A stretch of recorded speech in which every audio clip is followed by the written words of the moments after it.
ഇഖാമ കാലാവധി തീർന്നവർക്കും സൗദിയിലെത്തി ഇഖാമ ലഭിക്കാത്തവർക്കും രാജ്യം വിടാൻ പ്രത്യേക സൗകര്യമൊരുക്കി സൗദി മാനവ വിഭവശേഷി മന്ത്രാലയം. നിയമക്കുരുക്കിലകപ്പെട്ട് നാട്ടിൽ പോകാൻ കഴിയാതിരിക്കുന്ന പ്രവാസികൾ സേവനം പരമാവധി ഉപയോഗപ്പെടുത്തണമെന്നും മന്ത്രാലയം അറിയിച്ചു. ഇന്ത്യൻ എംബസി വഴിയുള്ള എക്സിറ്റ് നടപടികൾക്ക് പുറമെയാണ് മന്ത്രാലയത്തിന്റെ കീഴിൽ നേരിട്ട് അപേക്ഷകൾ സ്വീകരിക്കുന്ന പുതിയ രീതി സൗദി മാനവ വിഭവശേഷി മന്ത്രാലയം തുടക്കം കുറിച്ചത്. ഇഖാമ കാലാവധി തീർന്നവർക്കും സൗദിയിലെത്തി ഇഖാമ ലഭിക്കാത്തവർക്കുമാണ് രാജ്യം വിടാൻ പ്രത്യേക സൗകര്യം. നേരത്തെ ഇന്ത്യൻ എംബസി മുഖേന അപേക്ഷിച്ചാൽ മാത്രമേ ഇത് ലഭിക്കുമായിരുന്നുള്ളൂ. മാത്രമല്ല 3-4 മാസം കാത്തിരിക്കേണ്ടിയും വരുമായിരുന്നു.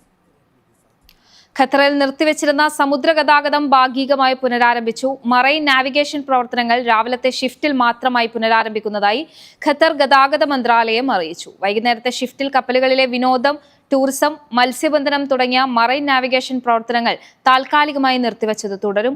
ഗ്ലോബൽ പൊസിഷനിംഗ് സിസ്റ്റത്തിലുണ്ടായ സാങ്കേതിക തകരാർ മൂലമാണ് സമുദ്ര ഗതാഗതം താൽക്കാലികമായി നിർത്തിവച്ചത്. ഇത് മറൈൻ നാവിഗേഷൻ ഉപകരണങ്ങളുടെ കൃത്യതയെയും നാവിഗേഷൻ സുരക്ഷയെയും ബാധിച്ചേക്കാം. കപ്പലുടമകളും നാവികരും നിർദ്ദേശങ്ങൾ പാലിക്കണമെന്ന് ഗതാഗത മന്ത്രാലയം ആവശ്യപ്പെട്ടു. സൂര്യാസ്തമയത്തിന് മുൻപ് കപ്പൽ യാത്രയിൽ നിന്ന് മടങ്ങണമെന്നും 12 നോട്ടിക്കൽ മൈലിനപ്പുറം കപ്പൽ യാത്ര ചെയ്യരുതെന്നുമാണ് മന്ത്രാലയം നൽകിയ നിർദ്ദേശങ്ങൾ.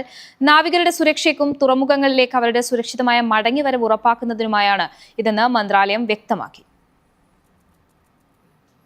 അടുത്ത 1.5 വർഷത്തിനുള്ളിൽ ദുബായ് അന്താരാഷ്ട്ര വിമാനത്താവളം മാത്രം 100 ദശലക്ഷം യാത്രക്കാരെ കൈകാര്യം ചെയ്യുമെന്നാണ് പോൾ ഗ്രിഫിറ്റ്സ് അറിയിച്ചത്. ദുബായ് എയർപോർട്ടിന്റെ പരമാവധി ശേഷി എന്നത് 114 മുതൽ 115 ദശലക്ഷം വരെ കൈകാര്യം ചെയ്യുമെന്നതാണ്.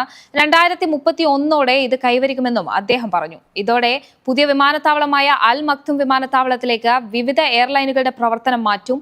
260 ദശലക്ഷം വരെ യാത്രക്കാരെ കൈകാര്യം ചെയ്യാനുള്ള ടെർമിനൽ സൗകര്യം പുതിയ വിമാനത്താവളങ്ങളിൽ ഒരുക്കും. ഘട്ടം ഘട്ടമായും പുതിയ വിമാനത്താവളത്തിലേക്കുള്ള മാറ്റമെന്നും അദ്ദേഹം വ്യക്തമാക്കി. 2032 പൂർണ്ണമായും ഇത് പൂർത്തിയാകുമ്പോൾ നിലവിലെ വിമാനത്താവളത്തിലെ യാത്രികരുടെ എണ്ണം 124 മില്യണായി ഉയർന്നിട്ടുണ്ടാകും. ഏറ്റവും പുതിയ സാങ്കേതിക വിദ്യ തന്നെയാണ് തങ്ങൾ ആശ്രയിക്കുന്നത്. അതിനാൽ യാത്രക്കാർക്ക് നടപടിക്രമങ്ങൾ പൂർത്തിയാക്കാൻ അധികം കാത്തു നിൽക്കേണ്ടി വരില്ല എന്നും അദ്ദേഹം വ്യക്തമാക്കി. NTV UAE to the world.